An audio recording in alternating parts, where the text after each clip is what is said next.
Bismillahirrahmanirrahim. Selamun aleyküm ve rahmetullah.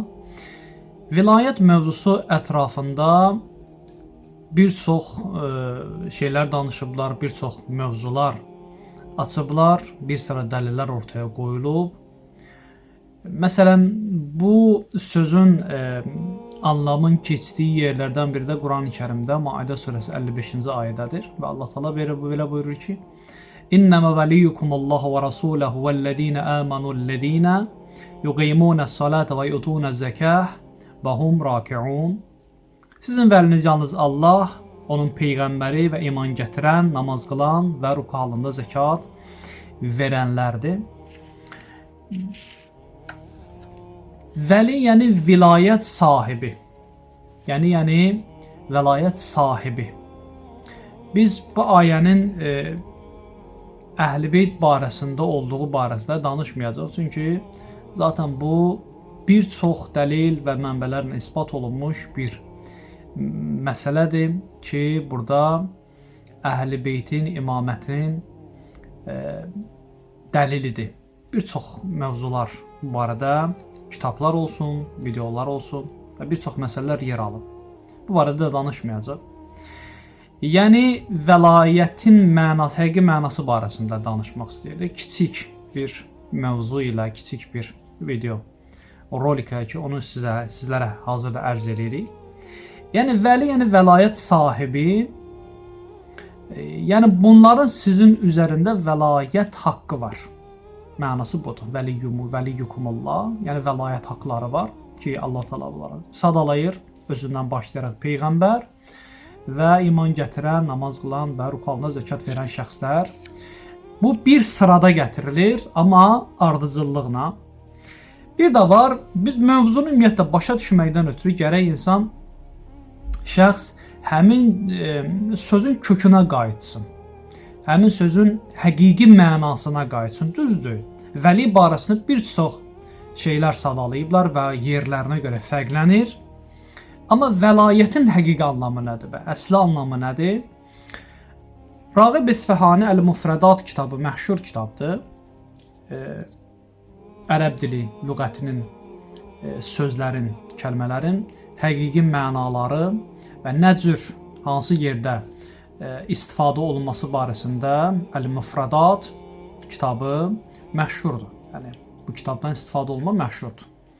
Orada bu vəlayət mövzusu barəsində belə qeyd edilir ki, Əl-Mufradatda deyir ki, bu kəlmənin həqiqi mənası budur ki, bir şeyin yanında elə yer alır ki, aralarında məsafə yoxdur. Vəlayətin mənası budur. Bir növ iki nəfər arasında heç bir şey olmadan bir-birinin yanında dayanması və yaxud da bir-birinə bitişik halda oturması vəlayət anlamındadır. Yəni vəlayətin mənası bu deməkdir.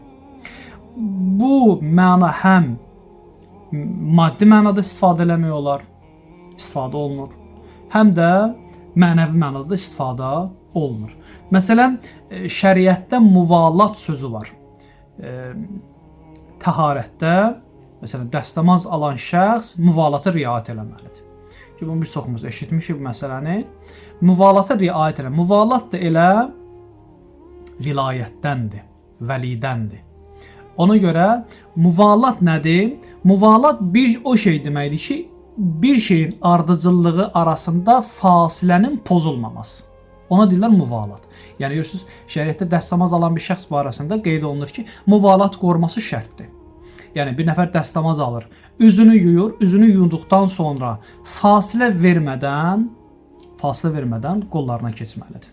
Ki, qollarını yumalıdır, o müvalatı qorumalıdır, ardıcılığı qorumalıdır. Əgər fasilə versə, aralarında bir fasilə olsa, üzünü yuyandan sonra məsələn, biraz gözləsə, bir telefon danışıq eləsə, 2 dəqiqə, 3 dəqiqə bu formada və o artıq müvalatı pozmağı hesab olunur və buna görə deyə bilir ki, müvalat bir şeyin ardıcıllığı da fasiləsiz bir şeyin yerinə yetirilməsidirsə, demək vilayət bu mənadadır ki, bu mənaya gəlib çatır ki, vəlayət mövzusu budur ki, bir şeyin bir şeyə bağlılığıdır.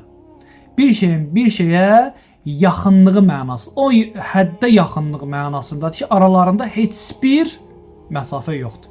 Sanki ikisi birləşik bir yerdədir. Bir-birinin yanında yer almasıdır. Məsələn, yəni iki baş verən hadisənin arasında, iki baş verən hadisənin arasında bağlılıq olmasa, ona vəlai bir bağlantı deməzlər. Ona vəlai, vilayəti bir bağlantı deməzlər.